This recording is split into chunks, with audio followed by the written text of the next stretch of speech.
আজকে আমাদের কলকাতা থেকে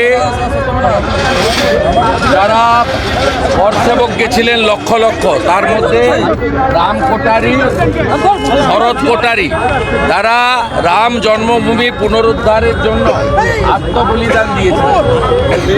আজকে রাম কোটারি, শরৎ কোটারিকে স্মরণ করে শ্রদ্ধার মিছিল, সূর্যের মিছিল, সাথে সাথে চিন্ময় কৃষ্ণ প্রভুর মুক্তিসহ বাংলাদেশের হিন্দুদের অত্যাচারের বিরুদ্ধে প্রতিবাদ মিছিল শ্যামবাজার পাঁচমাথার মোড় থেকে শুরু হবে, সিটিতে গিয়ে শেষ হবে। মূলত উত্তর কলকাতা এবং দমদম সহ পার্শ্ববর্তী এলাকার সনাতনীরা সমবেত হয়েছে, রাষ্ট্রবাদীরা সমবেত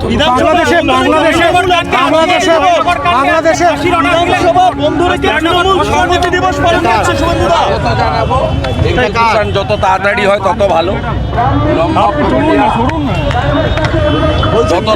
বলছি, সনাতনীদের ওপর যে অত্যাচার বাংলাদেশে হচ্ছে, কি বলবেন সেই নিয়ে? এখনো অব্যাহত রয়েছে। বলেছি, আবার বলুন।